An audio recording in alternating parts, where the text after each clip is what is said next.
Guys, magandang tanghali po at kumarahin muna ako sandali para ako ay magluluto ng aking may ulam. So panoorin nyo guys ang ginataang sitaw na aking lulutuin with tinapa. So intro muna tayo mga kaidol, babay muna.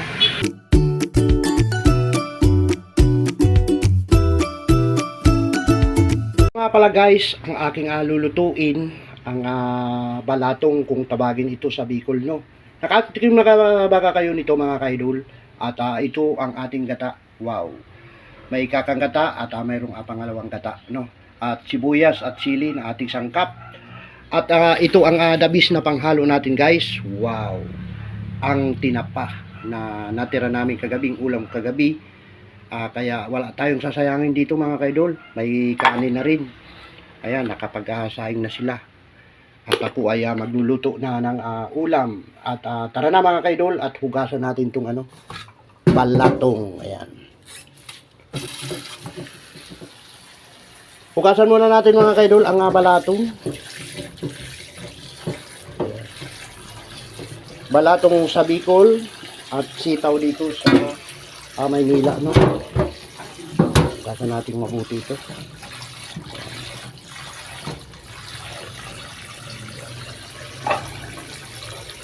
Habang ako ay nakapila mga kaidol sa pilahan ng tricycle, ay unti-unti ko nang hinihimay itong aking naisipang lulutuin. Dahil pagdating dito sa bahay, para nakaano. So unahin natin guys, isa lang yung kawali. Kaya nakasalang na yung kawali. At sisindihan muna natin ang apoy. Nilagay na natin guys yung kakang gata at ilagay na natin itong sangkap na sili at sibuyas. Wow. At siyempre ilalagay na natin itong tinapa. Ayan.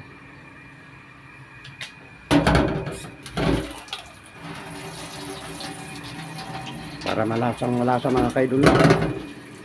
So ganyan lang guys ang proseso ng pagluluto. Ayan, sinama na natin yung tinapa dyan. Pakukuluin muna natin yan guys bago natin ilalagay yung balatong.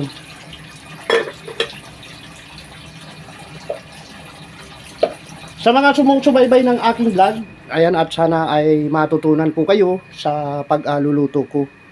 At ito lamang ang aking mga ipinapakita ay simpleng pagluluto guys, no. Ayan, itong 10 pisong sibuyas na binili ko, mayroon pa para bukas ulit pagluto ko ay mayroon pa tayong may kamatis pa pala dito guys na isa.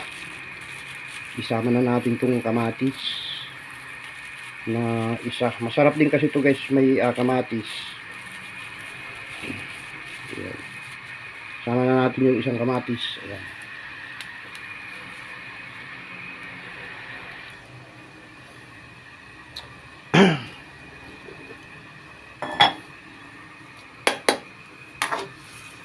Ayan, maya maano na yan guys, kumukulo na. At susunod nating ilalagay ang ilagay na natin tong konting bitsin at asin na lang ang ating gagamitin. Kunti na lang ito guys, bitsin na to.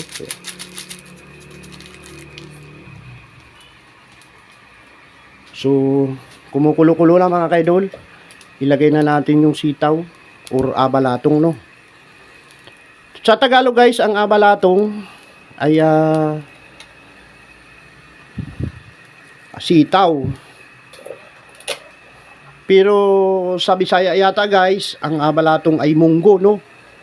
Maraming salitang bigkas ang hindi natin alam, katulad ng burat ay sa amin sa Bicol ay lasing. Sa Tagalog ay hindi yata magandang pakinggan ang burat, mga kaidol, no.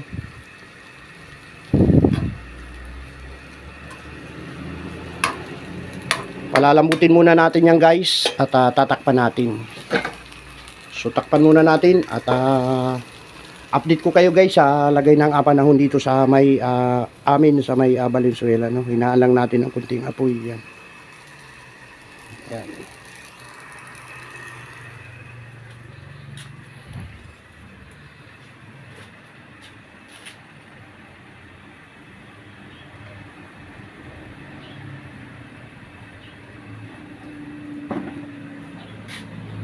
So punta muna tayo guys sa labas upang ipakita ang lagay ng panahon ano.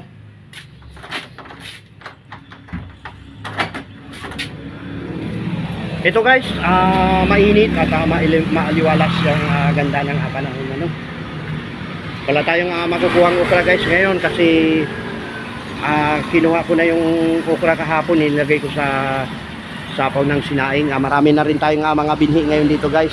Ito ay patuloy tayong magtatanim. Katulad sa may palengke, napakarami ko ng tanim guys. Ito yung papaya ko guys. Abangan nyo ang pag-abunga ng aking papaya. Ayan. Medyo maganda na ang tubo niyan. Ito po yung lagay ng panahon ng mga kaidol. Napakaganda ng araw ngayon. At ito ay wala kang mararamdaman na uulan man lang. Kaya nga lang medyo mainit talaga no. So ipasyal ko kayo sa aking tanim na mga binhi ko. Ito guys, sari-saring binhi ang nilagay ko dito. Mayroon tayong dito, papaya at siling demonyo. Nakakuha tayong siling demonyo. Ayun, may bunga na pala yung okra guys no. Mga ilang araw pa lang ay mamimitas na naman tayo ng okra. Ayan guys. So dito guys, may tanim din tayo ditong ito ay marang kung tawagin. Ito ay parang langka. Ayan. 3 piraso ito guys, pero 2 na lamang ang nabubuhay. Patuloy pa rin sila sa pagkabuhay no. Papaya, ilang bisis nang naputol ito guys at ngayon ay nakatayo na naman. Ayan. Ayan mga kaidol no.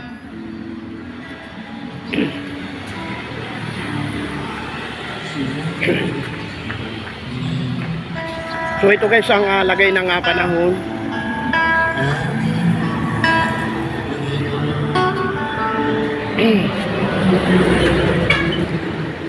Pero nga kumakanta mga kaidol at abangan natin ang mamang ito. Ayan. Antay-antayin natin mga kaidol. Maririnig nyo ang kanta. Pero ito ay nagmula sa boses ng tao. Siguro naman ito ay walang copyright guys no. Ayan. Update ko na lang kayo at tingnan ko yung aking niluluto.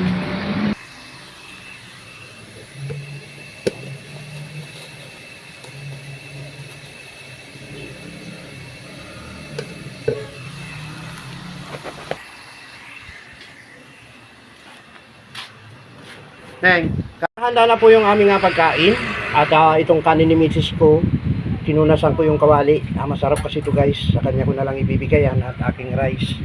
Ay ang aking ginataang sitaw. Kain na po tayo mga kaidol.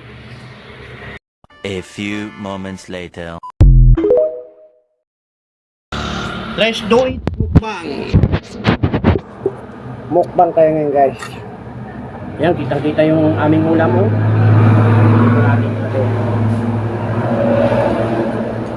Dito natin ilagay ang ulam. Ayan.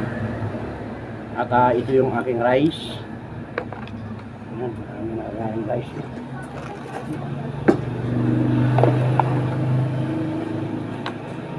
At akong pinasin. Ayan.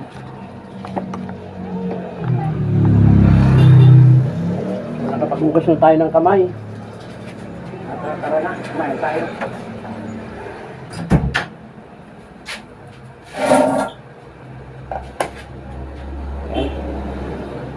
Neng, halika na.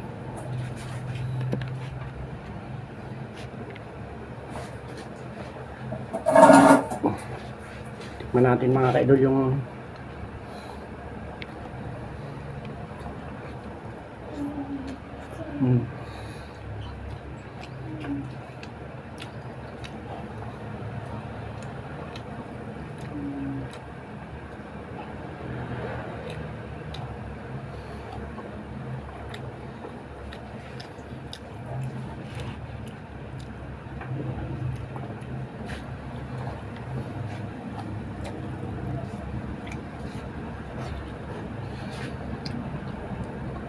Nakanda.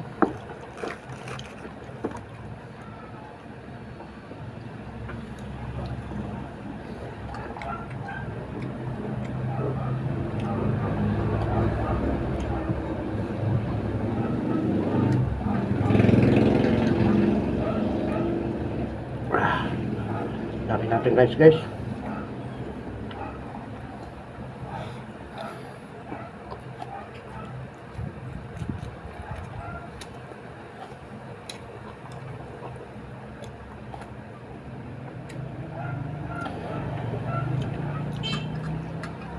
Yung sili, laki oh.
Tumatawag daw sa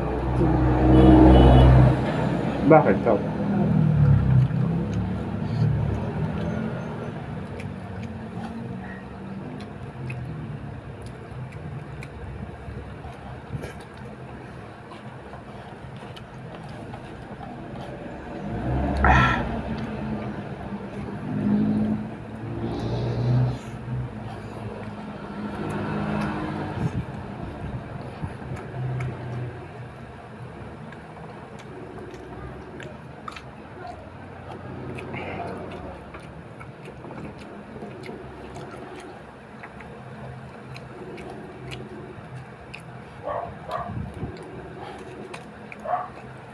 Kapit na kapit ang hanga mga kaidol.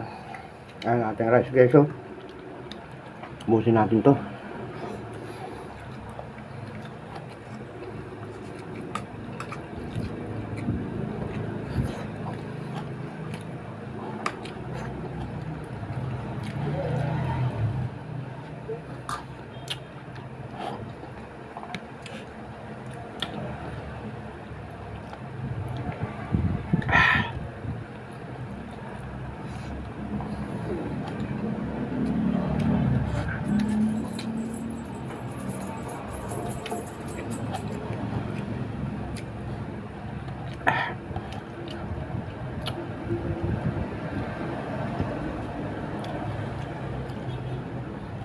Inom tayong kunting tubig guys.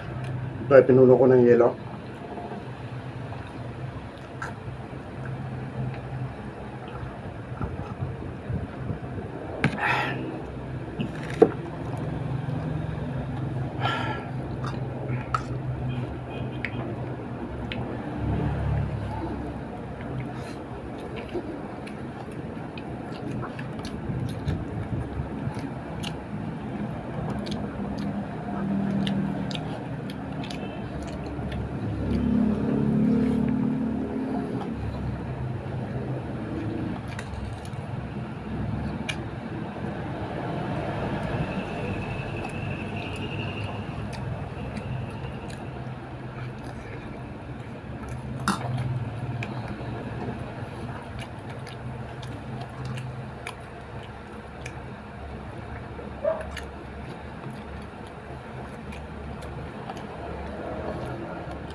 Tinapa na tamban ang mga idol.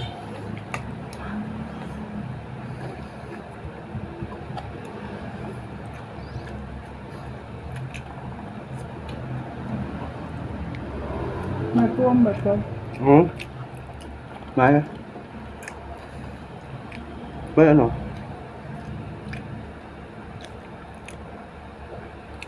Lagay mo kundi sili.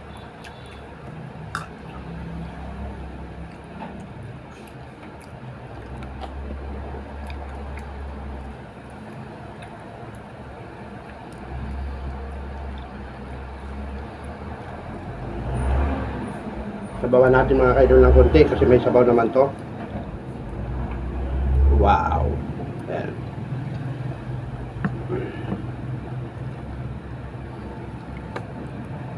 Mm.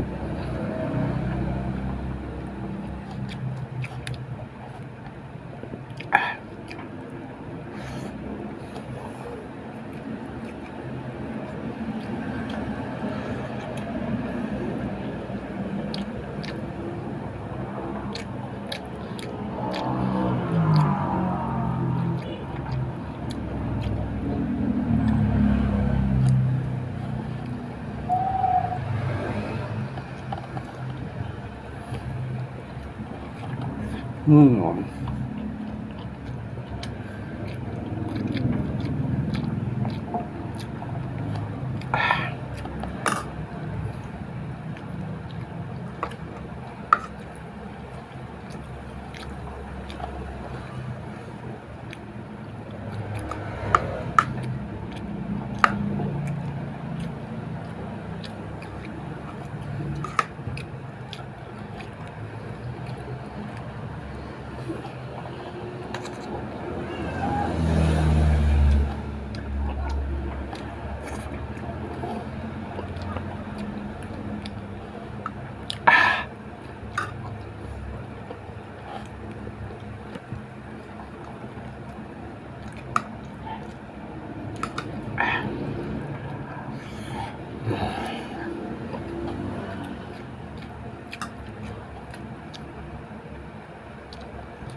Grabe ang sarap.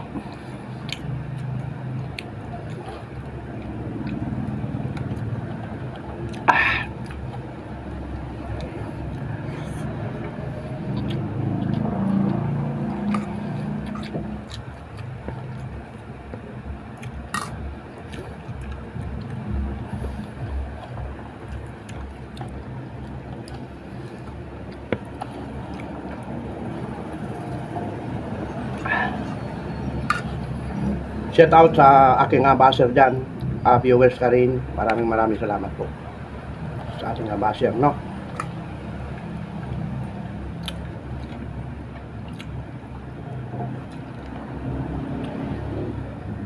Kasi basher, isang viewers din yan guys, tagapanood ng ating vlog. Ayan, wow.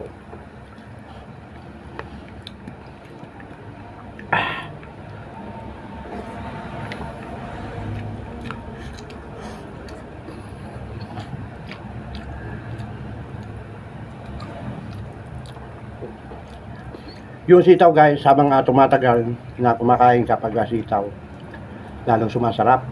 Katulad ko, tingnan nyo, masarap kumain. Ayun, dami natin kanin, kunti na lang. Pero ubusin na lang natin to guys. Solve na ako dito sa aking pananghalian, no?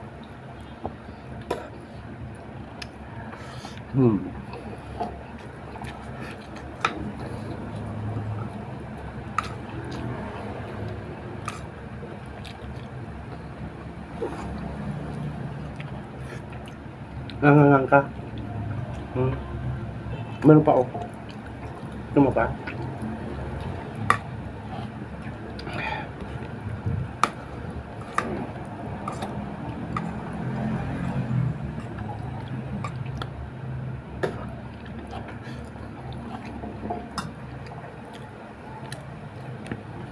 Salamat ba?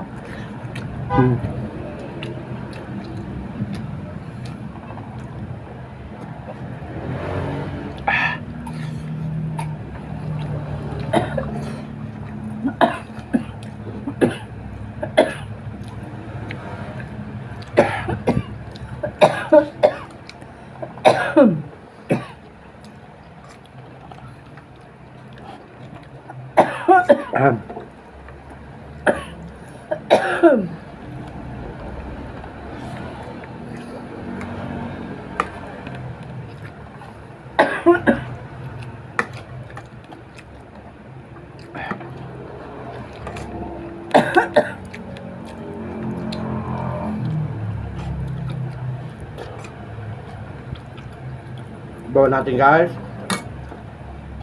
Wow.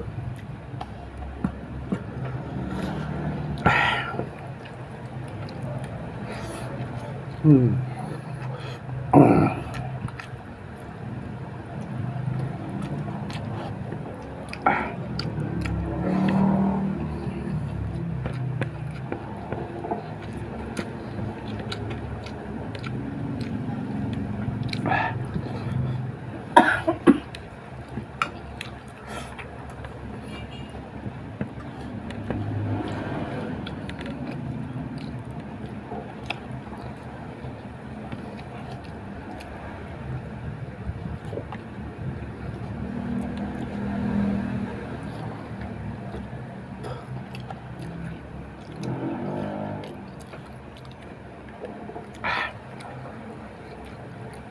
Kanin ka pa? Ha?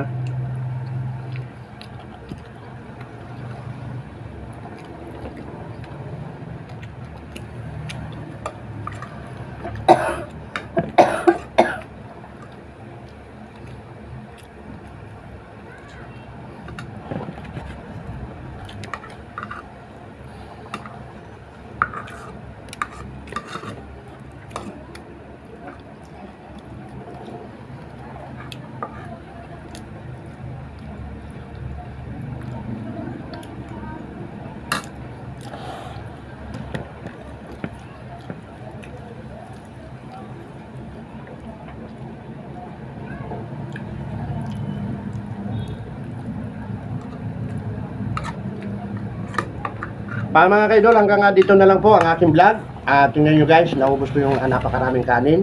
Ayan. Salamat po sa manonood natin. Bye-bye na po.